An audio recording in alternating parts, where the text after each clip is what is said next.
Party ఆవిర్భావ దినోత్సవ సందర్భంగా మనం కామపల్లిలో పెట్టుకున్నాం.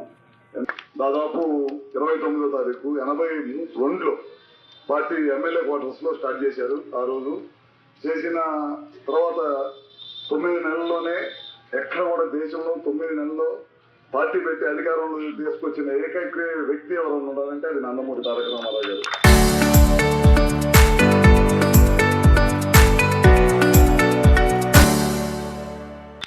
దాకా గుడిసెల్లో ఉండే వాళ్ళకి పక్కా ఇల్లు కట్టాలనే ఉద్దేశం, మహిళలకి ఆస్తిలో సమాన హక్కు, రెసిడెన్షియల్ స్కూల్స్ వాళ్ళు చాలా మంది పేద విద్యార్థులు చదువుతున్నారంటే రెసిడెన్షియల్ స్కూల్స్ ఆ రోజు నందమూరి తారక రామారావు గారు తీసుకొచ్చింది.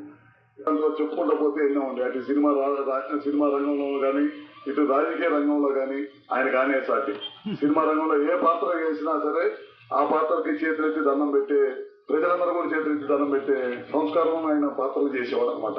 అటు తెలుగుదేశం పార్టీ 44 సంవత్సరాల సుదీర్ఘ జీవితంలో ఎన్నో కష్టాలు, ఆటుపోట్లు ఎన్ని ఎదురైనా సరే, ఎంతమంది పార్టీని దెబ్బకొట్టాలని చూసినా సరే రెట్టింపు ఉత్సాహంతో కార్యకర్తలు మళ్ళీ తెలుగుదేశం పార్టీని అధికారంలో తీసుకొచ్చిన సంగతి మనందరూ తెలిసిందే.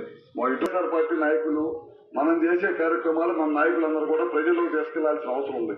లేకపోతే నిన్న మొన్నట్లు మీరు చూస్తూ ఉన్నారు, ఏది చేసినా నేను తీసుకొచ్చాను అని చెప్పుకుని అలవాటు పడిపోయాడు.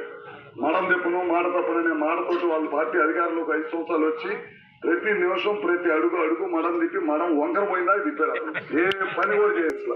మనం ఎలక్షన్ అయిపోయిన తర్వాత అందరికి పని చేస్తున్నాం, ప్రజలందరినీ ఒకే రకంగా చూస్తున్నాం. రాబోయే రోజుల్లో ఖచ్చితంగా మళ్ళీ కూటమి ప్రభుత్వం చంద్రబాబు గారి నాయకత్వంలో ఎన్టీఆర్ ఆశీస్సులతోటి తప్పకుండా మళ్ళీ రాబోయే రోజుల్లో మొన్న వచ్చిన మెజార్టీ సీట్ల కంటే ఎక్కువ సీట్లు వస్తాయి సార్. మన ముఖ్యమంత్రి గారు మీరు కూడా పేపర్లో చూస్తుంటారు, కాన్స్టిట్యూన్సీలు కూడా పెరుగుతున్నాయి.